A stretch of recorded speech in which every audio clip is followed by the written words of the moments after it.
목사님 내가 소개했죠. 감사합니다. 예.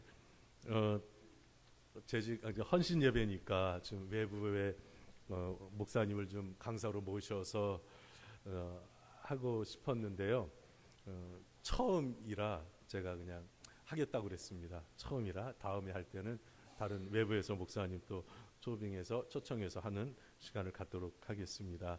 먼저 하나님 나라를 위해서 은광교회에서 하나님 앞에 정말 최선을 다해 충성하고 계신 우리 은광교회 재직 모든 분들께, 그리고 아직 직분은 안 받았지만은 정말 헌신적으로 섬기는 우리 청년들이나 또 기타 모든 성도님들께 하나님의 그 놀라운 칭찬과 인정과 은혜가 충만하기를 주님의 이름으로 축원합니다. 이 오늘 본문의 말씀은 우리가 너무 잘 아는 그 달란트 비유의 말씀입니다. 교회를 다니면서 주일학교 때부터 가장 많이 들어서 알고 있는 그런 내용입니다. 그런데 설교학적으로요, 볼 때 가장 힘든 설교가 가장 잘 아는 성도님들이 가장 잘 아는 본문으로 설교를 하는 것이라고들 말합니다. 사실 성도님들이 다 아는 내용을 가지고 설교하는 게요 정말 힘듭니다. 그렇지만 오늘 저는 이 힘든 길을 택했습니다. 그 이유가 말씀을 통해서 분명히 드러날 텐데요. 자, 이 마태복음 25장 이 달란트 비유의 내용 중에서 두 절을 읽었는데 한번 여러분 저 25장 1절을 한번 보시기 바랍니다. 25장 1절. 자, 같이 한번 볼까요? 시작. 그때 천국은 마치 등을 들고 신랑을 맞으러 나간 열 처녀와 같다. 자, 여기 보면 자, 그때에 무엇이 나와요?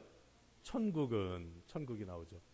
이것은 예수님께서 이 마태복음 25장 전체에서 무엇을 말씀하시고자 하는지를 그 의도를 보여주고 있습니다. 즉, 이 마태복음 25장에는 세 가지 비유의 말씀이 나옵니다. 그런데 이 비유의 목적은 바로 천국과 관련되어 있다는 것입니다. 그리고 여러분 한번 31절을 한번 보십시오. 31절. 다 같이 시작. 인자가 자기 영광으로 모든 천사와 함께 올 때에 자기 영광의 보좌에 앉으리니. 자, 이것은 이제 종말이죠. 종말. 그러니까 이 예수님이 재림하시는 그 날을 말하잖아요. 그러니까 앞에 1절에서는 천국은 하면서 나가고 그 다음에 31절은 예수님이 다시 오심으로 이 천국을 완성하시는 거예요. 이런 맥락에서 볼 때 이 중간에 그러니까 이 31절부터는 양과 염소의 비유의 말씀이지 않습니까? 그러니까 최종 심판입니다. 예수님이 오셔서 천국 갈자 지옥 갈자 최종 심판하시는데요. 그 중간에 있는 내용이 달란트 비유의 말씀입니다. 그러니까 이 예수님이 굉장히 논리적이시거든요. 그렇기 때문에 이 말씀을 그냥 딱딱 잘라서 아무 연관성이 없이 하신 게 아니라 책을 쓰는 사람은 압니다. 책을 쓸 때 가장 중요한 게 이게 논리성이거든요. 논리적으로 쭉 연결이 잘 되어져야 되는 거예요. 처음부터 끝까지. 바로 이 예수님도 여기 보면 굉장히 논리적인 것을 알 수 있습니다. 그래서 이 천국에 관해 말씀을 하시면서 종말을 말씀하시는데 이제 준비를 해라 말씀하시고 그 다음에 두 번째 달란트 비유가 나오고 있습니다. 그러니까 이 달란트 비유는 그리스도인들이 예수님 다시 오실 때까지 어떻게 살아가야 할 것인지를 가르쳐주는 그런 귀한 메시지가 되겠습니다. 그러니까 이 말씀이 여러분 지금까지 그냥 들어올 때 뭐 달란트 받은 사람 5달란트, 2달란트, 1달란트 받았는데 뭐 그래서 두 사람은 남겼고 한 사람은 그냥 그대로 가져가서 예수님께 혼났다. 뭐 이 정도 선에서 끝나는 말씀이 아닙니다. 이것이. 그래서 오늘 저는 함께 말씀을 나누고자 하는데요. 오늘 하필이면은 예수님이 왜 달란트라는 화폐 단위를 언급하셨을까요? 한번 제가 오전에 말씀드렸죠. 저는 생각하게 만드는 설교를 하고 싶다고 그랬습니다. 여러분들에게 매주 숙제를 드리는 거죠. 생각하게 만드는, 아멘을 유도하려는 설교가 아니라 내가 이게 과연 말씀이 그런가? 어떻게 살아야 되는가? 이런 것을 생각하면서 신앙생활 하도록 설교를 하려고 하는데 제가 질문해 보겠습니다. 왜 예수님께서 달란트라는 이 화폐 단위를 비유로 말씀하셨을까요? 여러분 당시의 신약의 화폐 단위는 한 6가지로 나옵니다. 제일 적은 단위가 여러분 예수님이 헌금과 관련해서 하신 말씀이 나오는 단어죠. 단위죠. 뭐예요? 렙돈. 예. 그 다음에 그 위가 고드란트가 있고 그 다음 아사리온 다 들어보셨을 거예요. 그 다음에 우리가 가장 많이 들어온 데나리온이 나오고 데나리온 위에 문화가 나오고 그 위에 달란트거든요. 그러니까 화폐 단위 중에서 가장 높은 것. 우리나라 현재 그 화폐 단위 중에서 제일 낮은 게 얼마일까요? 예. 저는 100원 할까봐 저기 했는데 역시 우리 연세지 권사님들이 이렇게 총기가 좋으신지 몰라요. 아주 그냥 너무 감사합니다. 1원이잖아요. 1원부터 시작하잖아요. 제일 적은 단위예요. 그 다음에 5원짜리 있나요? 요즘 저는 잘 못 봤는데 아무튼 5원이든 10원 뭐 그거죠. 그 다음에 50원, 다음에 100원, 그 다음에 500원 있고 1000원 있고 5,000원 있고 10,000원 있고 뭐가 이렇게 많아요? 많네요. 화폐 단위로 5만 원이 제일 높잖아요. 5만 원이 높고. 그런데 그때 당시에 이 화폐 단위가 렙돈부터 해서 쭉 있는데 렙돈은 얼마냐 하면은 1,000원 안팎으로 보시면 돼요. 지금 화폐 단위로 1,000원 안팎. 그 다음에 잘 아는 데나리온 있잖아요. 이 데나리온이 화폐 좀 계산하는데 기준이 됩니다. 왜 그러냐면 이 한 데나리온이 당시 노동자의 하루 품삯이었습니다. 하루 품삯이 오늘날로 말해서 한 10만 원으로 잡으면요. 이제 달란트는 어느 정도냐 하면은 6천 데나리온이에요. 6천 데나리온. 그럼 어떻게 되냐면은 한 달란트가 6천 데나리온이니까 한 달란트가 데나리온을 하루 일당이니까 10만 원으로 잡고 그렇게 볼 때에 한 달란트는 6억 정도 되는 거예요. 6억 정도. 그러니까는 이 한 달란트를 맡겼다 하는 것은요. 이 달란트의 이 액수가 대단히 크다는 것을 알 수 있습니다. 마태복음 18장 21절에서 35절에서 용세관에 말씀하실 때 1만 달란트를 탕감받은 사람과 100데나리온을 빚진 자를 대조해서 말씀을 하셨죠.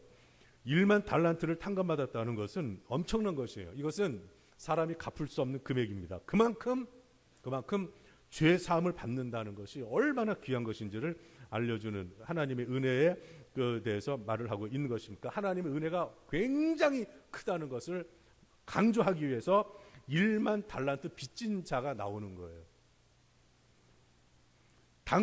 예수님 당시 유다가 로마에 바친 세금이 얼마였냐면 연간 15,000달란트였습니다. 여러분 15,000달란트면은요 어마어마한 거예요. 어마어마한 겁니다. 지금으로 말하면은 수천억 이상의 수조원 되는 그 정도 될 정도로 그 가치가 대단한. 그러니까 로마 정부가 그 식민지에서 얼마나 많은 세금을 뜯어갔는지를 알 수가 있겠죠. 그러다 보니까 세리들이 욕을 먹을 수밖에 없었습니다. 여러분 왜 하필이면 예수님이 다른 비유로 말씀하실 수 있었는데 달란트였느냐 이거죠. 여기에서 사람이 가장 귀하게 여기는 화폐 단위 중에서 달란트 비유. 여기에서 저는 이렇게 해석을 합니다. 하나님은 인간을 렙돈이나 아니면 데나리온 정도로 취급하지 않으신다는 거예요.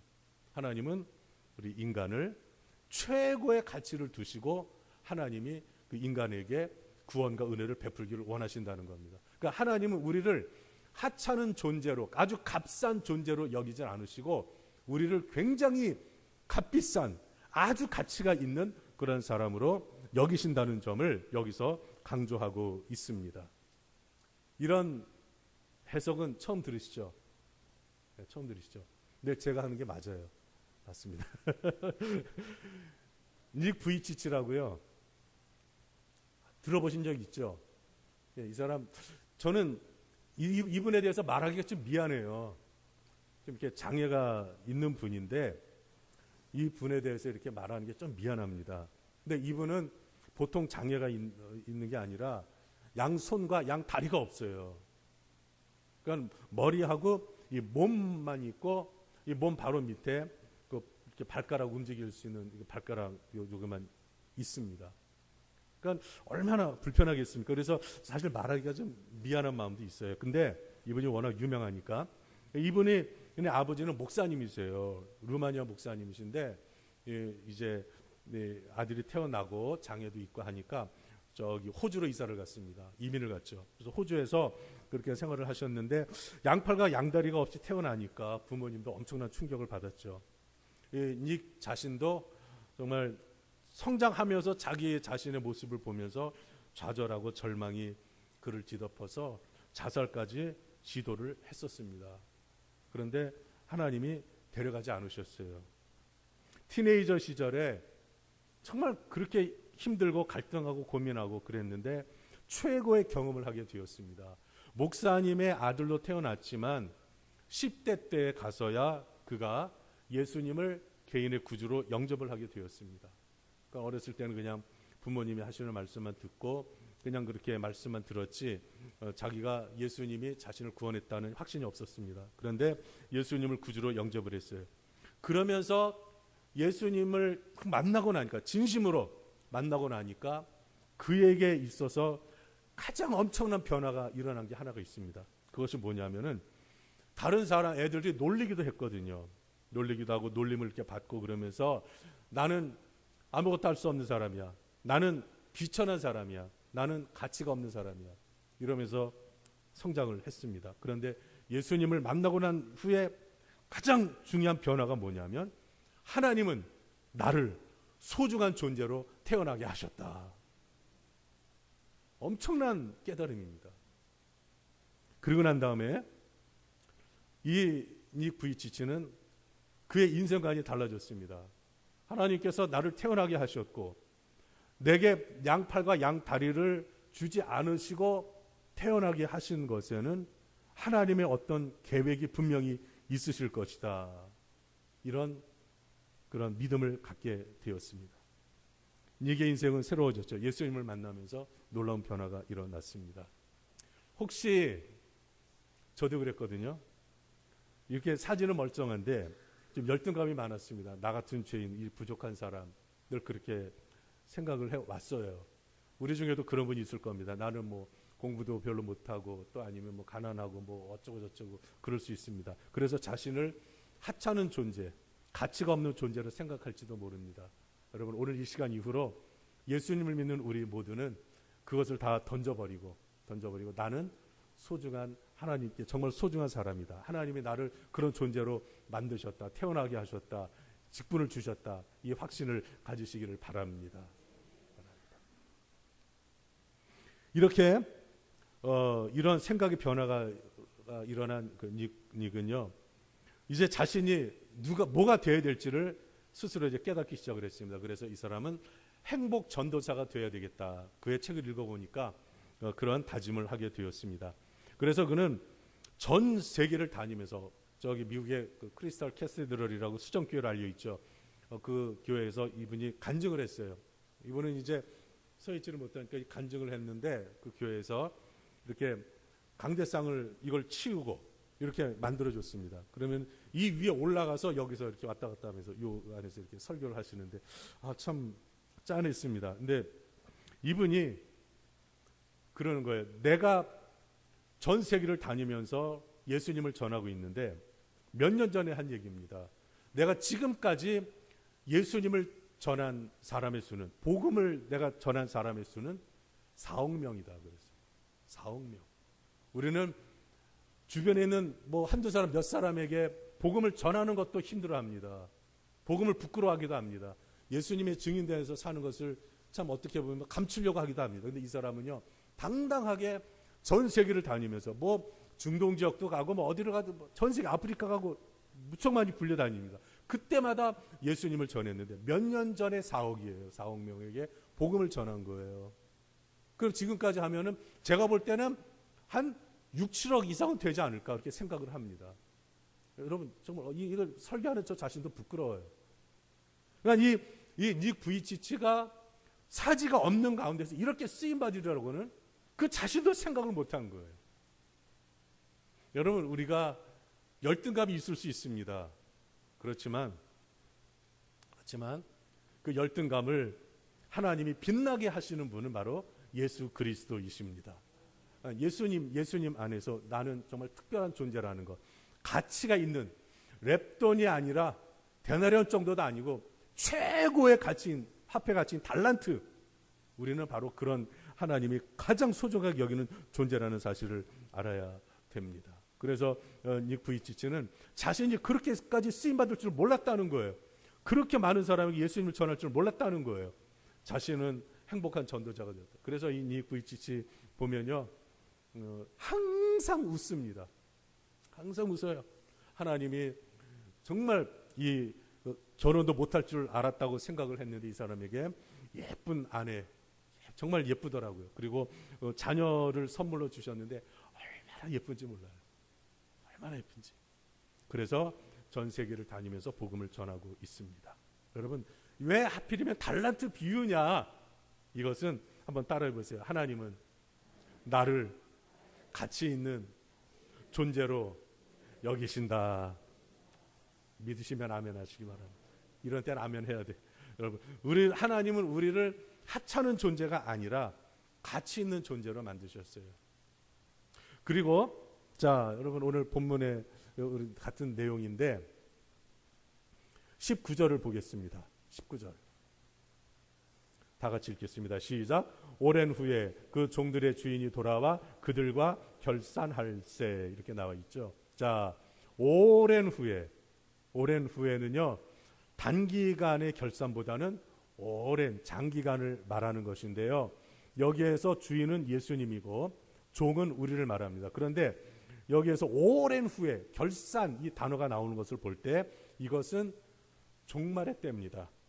그래서 이 31절에 나오는 예수님이 자기 영광으로 오신다고 그랬잖아요. 오셔서 각각 모든 민족을 모아서 구분하신다고 그랬어요. 그러니까 예수님이 최종 심판하는 결산의 날이 올 때가 있다는 겁니다. 그러니까 예수님의 재림의 때예요. 그때 이제 우리 인생이 예수님 앞에서 결산하는 날이 오는 거예요. 너 어떻게 살았냐? 이걸 예수님이 이제 그때 판결을 내리신다는 거죠. 그때 예수님께 칭찬 들을 사람인지 아니면 책망을 들을 사람인지, 이것을 예수님이 결산하신다는 거예요. 인생의 결산. 저는요, 사실 목회자가 된 게 기쁘면서도 사실 두려워요. 예수님 앞에 서서 목회의 결산을 할 때 뭐라고 제가 말을 할 수 있겠는가, 그 생각하면 정신이 번쩍번쩍 듭니다. 네. 그러니까 기도하지 않을 수 없고 말씀 준비하는데 최선을 다하지 않을 수 없고 그렇습니다. 여러분, 교회도 마찬가지입니다. 주님 앞에 설 때 우리 교회 공동체적으로 결산은 하지 않더라도 각 개인이 예수님이 개인을 향해 결산하실 거 아니에요. 우리들이 다 이제 결산을 받을 날이 오게 된다, 이 말입니다. 그런데 오랜 기간이잖아요. 여러분, 이걸 기억하셔야 돼요. 하나님에 이르려 서두른다고 되는 게 아니에요. 뭐 교회 부흥하게 위해서 서두른다고 교회가 부흥하는 게 아니에요. 교회가 뭐 부흥해야 되겠다, 표를 거창하게 붙이고 뭐 목표를 정해서 뭐 그냥 막 그냥 그렇게 해가지고 한다고 되는 게 아닙니다. 결코 서두른다고 되는 게 아니에요. 제가 깨달은 목회 진리입니다. 전에 서둘러 봤거든요. 안 됩니다. 안 돼요. 중요한 것은 주님의 뜻에 맞추어서 우리가 충성해 나가면, 묵묵히 한 걸음 한 걸음 나가면 하나님께서 매주 한 분, 두 분 예수님을 믿는 사람 보내주시고, 그러면 이게 또 한 분, 한 명, 두 명이, 두 명, 세 명. 여러분 생각해 보세요. 매주 3월 달에 지금 계속 등록하고 있잖아요. 근데 매주 한 명씩만 등록을 해도요, 올해 남은 주일을 40회로 잡더라도 40명이 등록하는 거예요. 그럼 40명 등록이면요, 제가 계산을 해봤어요. 한 줄에 5명 앉으면은 5, 8, 40, 8자리를 채우는 거예요. 여러분, 한꺼번에 많이 때로 몰려올 것이다, 이런 기대하지 마시고, 우리가 매주 한 명만 더 나와도, 그렇게 한 명 나오다 보면 예배자가, 구원받는 자가 차 가는 거거든요. 그러니까 여러분, 욕심, 우리가 원대한 꿈은 가져야 돼요. 하나님 나라를 위해서. 그렇지만은 욕심은 부리지 말고 그저 한 걸음 한 걸음 우리가 할 일을 해 나가다 보면, 사실 여러분 한 주에 한 명 등록해서 구원받는 것도 너무 힘들어요. 요즘 한국교회 분위기가 그렇잖아요. 너무나 부흥은 요즘 생각하지 말고 현상 유지만 해도 성공하는 것이라고 얘기를 해요. 목회자들 사이에서. 그만큼 요즘 교회가 성장하고 부흥하는 것은 꿈꾸기도 어려운 현실입니다. 그런데 우리는 꿈을 꿔야죠. 꿈을 꿔야죠. 성도님들이 우리가 전도해서 은혜 받고 예수님 영접해서 구원받게 해야 될 거 아닙니까? 여러분, 교회가 이렇게 점점 늘어나서 하는 게, 제가 누누이 강조하잖아요. 제 이름 내려고 하는 건 아닙니다. 영혼을 살려서 여러분 많이 모이면 좋죠. 많이 모인다고 제가 달라지겠습니까? 뭐 하겠습니까? 저는 하나님 앞에서 똑같은 거예요. 교회가 부흥하는 목적은 영혼을 살리는 데 있는 거예요. 이것이 하나님의 뜻이거든요. 이게 뜻이에요. 그러니까 저나 여러분들은 예수님 어디를 가든지 예수님을 믿는 사람으로서 이걸 드러내야 되고 예수님을 전하는 이런 사명을 감당을 해야 됩니다. 죄송한 얘기지만요, 저도 이제 이렇게 행동이나 음성이 목회적으로 체질이 좀 된 느낌이 들어요. 교만이 아니라, 왜 그러냐면은 어디를 가도 좀 이렇게 사람들을 볼 때 꼭 웃으려고 합니다. 웃으려고. 그리고 좀 가급적이면 친절을 베풀려고 해요. 식당 가더라도 이렇게 일하시는 분들이 있잖아요. 그럼 가면 보통 삥 누르고 아줌마, 이모, 언니 뭐 좀 갖다 줘 이러잖아요. 막 그러잖아요. 죄송하지만요, 우리는 바뀌어야 돼요. 저는 반드시 그럽니다. 죄송한데요, 여기 김치가 맛있는데 김치 좀 하나 갖다 주시면 감사하겠습니다. 그럼 이분이요 태도가 확 달라져요. 그러면서 예 그러면서 그 다음에 가잖아요. 그러면은 주문 안 해도 알아서 갖다 줘요. 딱 보고 저분은 저거도 그리고 이 말에 이게 배어 있나 봐요. 이제 이렇게 얘기하다 보면은 혹시 목사님 아니세요? 이렇게 물어봐요.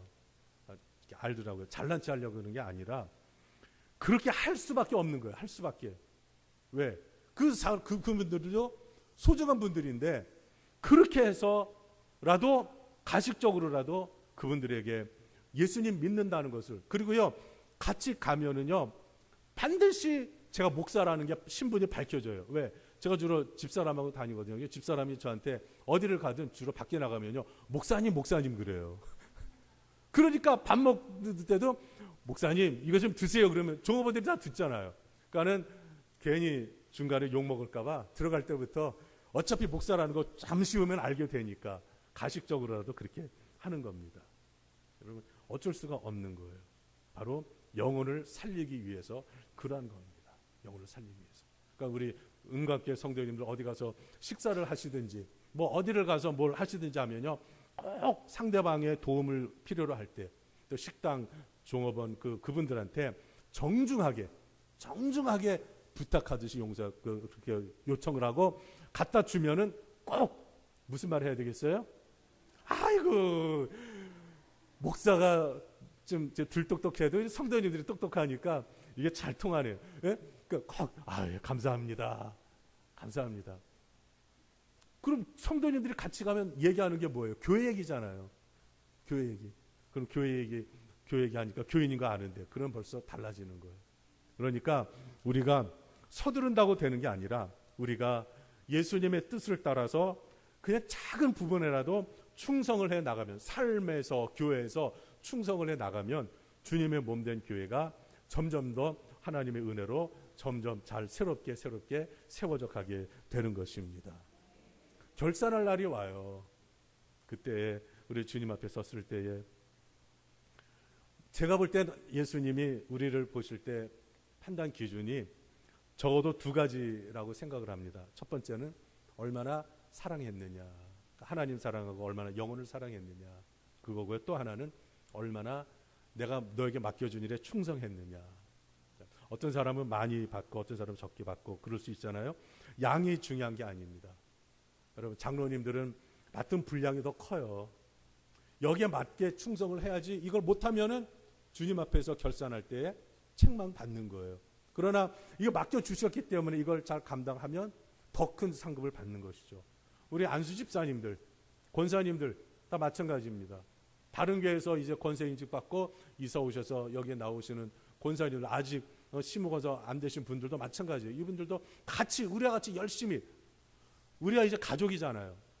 서리 집사님들도 마찬가지입니다. 우리에게 주어진 상황에서 정말 하나님 앞에 충성을 하면 이제 주님 앞에 설 때 결산을 하는데 그때 책망 대신에 칭찬을 듣고 우리가 영원한 상급을 얻게 될 것입니다.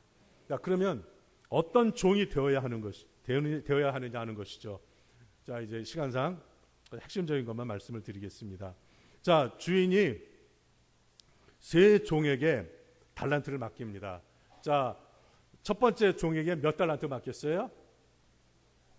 두 번째는, 그리고 마지막엔 한 달란트, 예, 이렇게 맡겼습니다. 너무나 잘하는 말씀이죠. 근데 5달란트와 2달란트 받은 사람은 나가서 장사를 해서 몇 배를 남겼어요? 2배를 남겼어요. 한 달란트 받은 사람은 그 돈을 땅에 묻었다가 한 달란트 그대로 가지고 왔어요.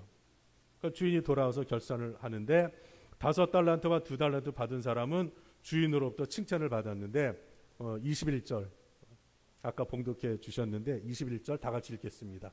시작. 그 주인이 이르되 잘하였도다 착하고 충성된 종아, 내가 적은 일에 충성하였음에 내가 많은 것을 내게 맡기리니 내 주인의 즐거움에 참여할지어다 하고. 자, 23절 읽겠습니다. 시작. 그 주인이 이르되 잘하였도다 착하고 충성된 종아, 내가 적은 일에 충성하였음에 내가 많은 것을 내게 맡기리니 내 주인의 즐거움에.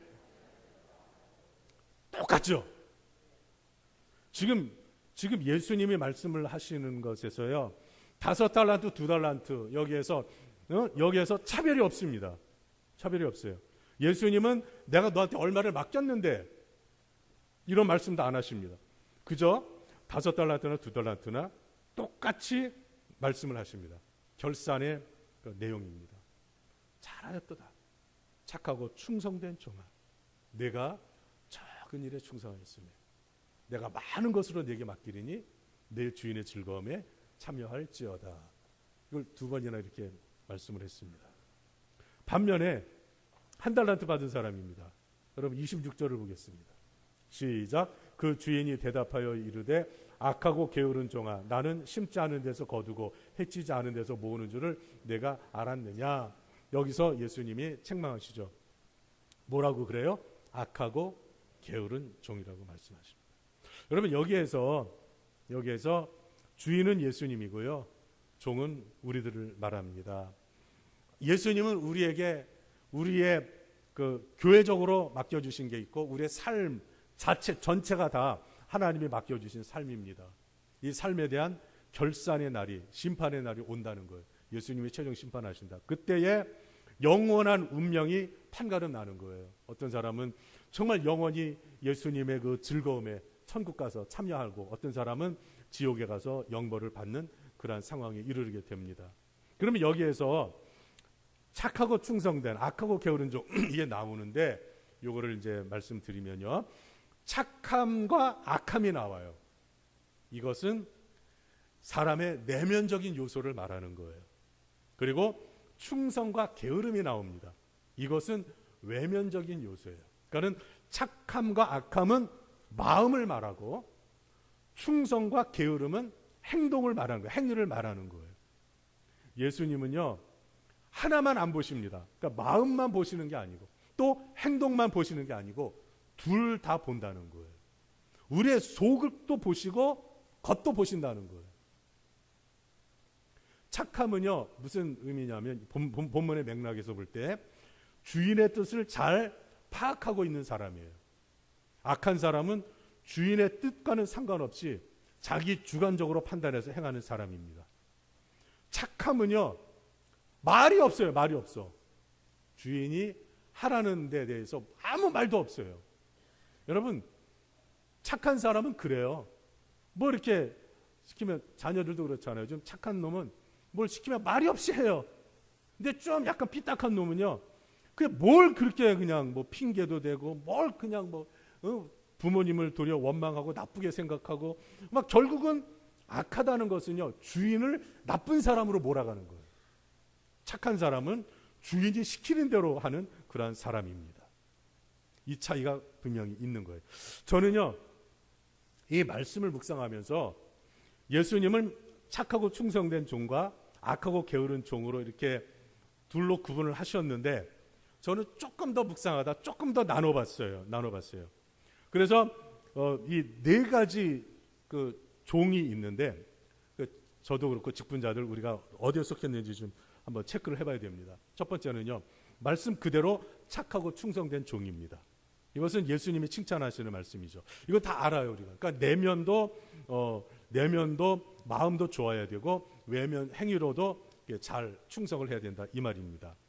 그런데요, 착하고 충성된 종을 해서요, 착한 것을 악한 것으로 한번 바꿔서 생각해 봤습니다.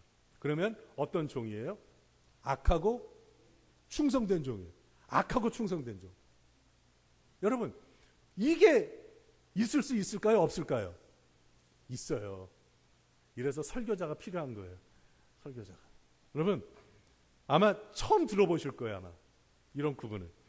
잘못된 것에 충성을 하는 거예요. 잘못된 것에. 대표적인 케이스가 사도 바울입니다. 무슨 말이냐면은 갈라디아서 1장 13, 14절에 보면, 내가 이전에 유대교에 있을 때, 그러니까 바울의 과거에 있었던 일이죠. 유대교에 있을 때 행한 일을 너희가 들었거니와 하나님의 교회를 심히 박해하고 멸하고, 그러면서 내 조상의 전통에 대하여 더욱 열심히 있었으나, 유대계 예수님을 믿기 전에 그가 교회를 박해하는데 충성을 다했습니다. 충성을 다했어요. 얼마나 열심히 했는지 모릅니다. 바울은 이게 하나님 앞에 충성을 다하는 것이라고 생각을 하고 한 거예요. 근데 예수님을 믿고 난 다음에 디모데전서 1장 12절부터 나오는 유명한 말씀이잖아요. 내가 전에는 비방자요 박해자요 폭행자였다. 그러면서 죄인 중에 내가 괴순이라. 과거에는 내가 잘못된 충성을 했다, 이거예요. 잘못된 충성을. 하나님을 믿기는 믿었어요. 근데 하나님이 보내신 예수 그리스도, 이분을 영접하지 않고 이 예수님을 믿는 자들을 말살시키는데 이 악한 일에 충성을 하는 거예요. 그러니까요, 악한 마음으로 충성하는 사람들이 있다니까요. 저도 그렇고 우리들도 그럴 수 있습니다. 우리가 하나님 앞에 충성을 해요, 직분자로서. 근데 착하고 좋은 마음을 하면 얼마나 좋겠습니까? 근데요, 은혜가 메마르고 말씀이 메마르면은요, 괜히 매사가 불평이에요. 매사가 마음에 안 들어요. 그러니까 와서 하기는 해. 찬양대 하기는, 우리 교회가 그렇다는 게 아니라 하기는 해요. 근데 속으로 그냥 뭔가 불만이 많은 마음을 가지고 하는 거예요. 은혜가 될 수가 없는 거예요. 교사하기는 해. 근데 뒤에서 모이면 또 구역 식구들도 그런 말이 있어요.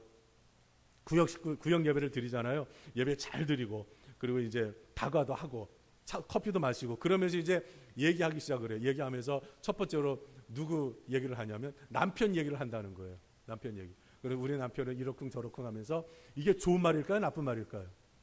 나쁜 험담을 늘어놓기. 우리 남편은 말이야, 아이고 그냥 꼴 보기도 싫어 막 이러면서 이제 예배 잘 드리고 다가면서 시작하는 거예요.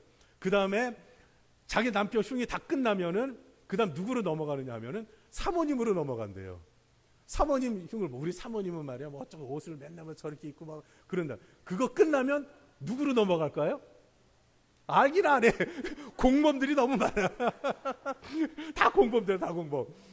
그러면서 근데 그거는 악한 의도가 아니죠. 그냥 재미삼아 우리 목사님 이렇더라, 사모님 이렇더라, 우리 내 남편 이렇더라, 그러면서 은근히 슬쩍 자기 남편 자랑하는 거죠. 그런데 진짜 악한 의도라는 사람이 있어요. 교회를 다니면서 속이고 사기치고 남 험담하고 괴롭히고 교회 일을 방해하고 하자 그러면은 그냥 악한 태도를 갖고. 여러분, 교회 있어요, 없어요? 있죠? 있어요.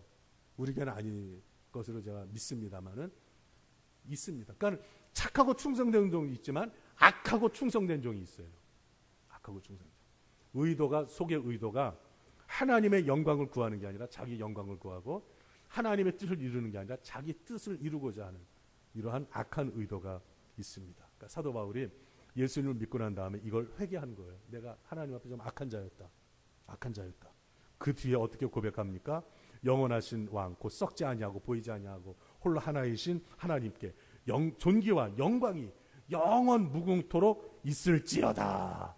하나님께 영광 돌리잖아요. 과거에는 자기 출세를 위해서 예수님 믿는 사람을 얼마나 괴롭혔습니까? 그 다음에 착하고 게으른 종이 오늘 본문에 나오는 것처럼 착해요. 목사님이 또 아니면 당회에서 아니면 교회에서 결정합니다. 이거 합시다 그러면 예 목사님 참 좋으네요. 해야죠. 합시다. 직분 맡겨주면 예 목사님 감사합니다. 그러면서 해요. 근데 문제가 뭐예요? 충성을 안 하는 거예요. 착한데 게으른 사람이 있어요. 제 말이 일리가 있어요, 없어요? 그러니까 여기선 악하고 게으른 종만 나오지만은 제가 좀 더 세분화해 본 겁니다. 그러니까 마음은 착해요. 뭐 설교하면 아멘 아멘도 잘해. 그냥 잘 받아들여. 얘기하면은 뭐 너무너무 잘 돼. 근데 문제가 뭐예요? 게을러요. 교회 일 안 합니다. 직분 맡은 것 직분만 가지고 있지 안 해요. 여러분 정말 내가 뭘 해야 될까 생각이 들면요. 와서 청소라도 하세요. 청소라도. 어려운 일이지만 가장 사람들이 하기 싫어하는 일을 할수록 하나님의 은혜도 크다는 걸 아셔야 됩니다. 남이 다 하는 것 그래서 다 할 수 있어요. 근데 남이 못하는 것, 안 하는 것 그걸 내가 찾아서 한번 해보는 거예요. 거기에 하나님의 그 심판 때에 너 남들 안 하는 거 이렇게 해줘서 고맙다. 칭찬이 오는 거예요. 근데 착한데 안 해. 착한데 게을러. 이것도 영적으로 병든 거예요. 문제가 있는 거예요. 그리고 악하고 게을러요. 이게 최악이죠. 뭐 매사 불명이 전부 다 불평하면서 아무것도 안 해요. 그러니까 아무것도 안 하면서 말만 만들어내요. 이거 최악이죠. 이런 분들이 있으면요. 교회 피곤하고 목회 정말 힘듭니다. 우리 은광교회는 착하고 충성된 목사, 착하고 충성된 재직, 착하고 충성된 우리 모든 지체들 되기를 간절히 바랍니다. 그러니까 저부터 그렇게 되겠죠. 저부터 악하고 충성된 속의 의도가 나쁜 마음을 가지고 이렇게 한다면은요, 저는 하나님 앞에서 심판을 받을 사람이에요. 근데 말만 하고 행동을 안 하면 그것도 심판받습니다. 그러니까 우리는 좋은 마음으로. 누가복음 8장 15절 제가 정말 좋아하는 말씀입니다. 좋은 땅에 있다는 것은 착하고 좋은 마음으로 말씀을 듣고 지키어 인내로서 결실하는 자니라. 여러분 말씀을 들을 때 착하고 좋은 마음으로 듣고 지켜야 된다 이 말이에요. 그리고 우리가 이게 헌신을 해 나갈 때 충성해 나갈 때요. 한번 잠깐 반짝하고 안 하는 사람들도 있을 수 있어요. 그런데 인내로서 결실한다고 그랬어요. 그러니까 우리가 직분을 맡았으면 계속 참으면서 해야 된다는 거예요. 계속. 우리 교사 선생님들 얼마나 힘들어요. 주일날 일찍 오셔서 하고 그러는데 이것은요. 애들 가르치는 애들은 인내가 없이는 못하는 거예요. 인내가 없이는. 그러니까 인내로서 꾸준히 하다 보면은 우리 주일학교 그 수가요 적은 수가 아니에요. 다른 목사님들하고 얘기하면서 뭐 중고등학생, 뭐 초등학생, 우리 유치부 뭐 이 정도 이렇게 그래서 앞으로 제가 우리 저기 부목사님께도 말씀을 드렸는데요. 인원 파악을 할 때 주로 작년만 하잖아요. 작년만 하지 마시고 우리 저기 교육위원장님 있잖아요. 부탁드리는데요. 영아가 몇 명이 예배를 드리는지 영아도 우리 교인이거든요. 영아가 몇 명이 유치부 몇 명인지 유초등부 몇 명인지 중고등부 몇 명이 예배를 드렸는지 그거를 죄송하지만 저한테 좀 보고해 주시기 바랍니다. 예? 그래서 제가 우리 아이들이 몇 명인지 알아야 될 거 아니에요. 예?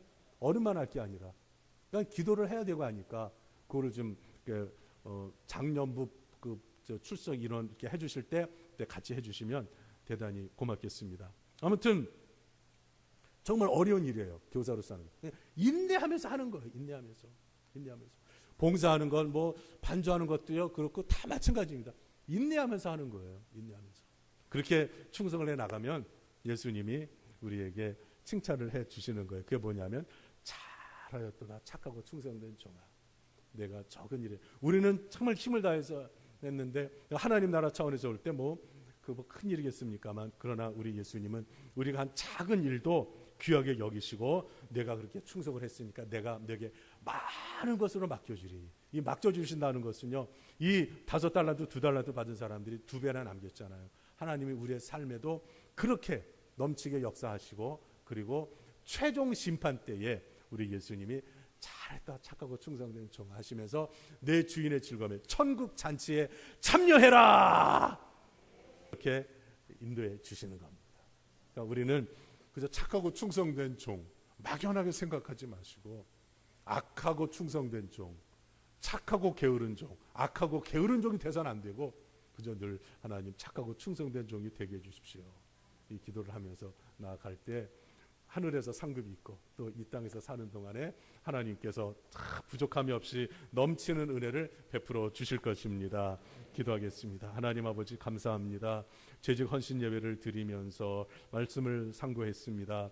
정말 저희들이 악하고 충성된 자, 또 착하고 게으른 자, 악하고 게으른 자가 아니라 착하고 충성된 종들이 되게 하여 주시옵소서. 우리 재직들 얼마나 수고를 많이 하는지 하나님께 감사한 마음입니다. 아버지, 더 할 수 있는 믿음 주시고 감당할 수 있는 시간과 능력을 주시고 재물도 주시고 모든 일이 다 잘 되는 은혜를 베풀어 주시옵소서. 예배 드리고 이제 또 각기 처소로 일터로 나갑니다. 아버지 하나님, 동행하여 주시어서 있는 곳마다 주님의 은혜가 넘치게 하시고 즐거움이 있게 하시고 예수님의 증인으로서 예수님의 빛을 바라며 살게 하여 주시옵소서. 예수님의 이름으로 기도드립니다. 아멘.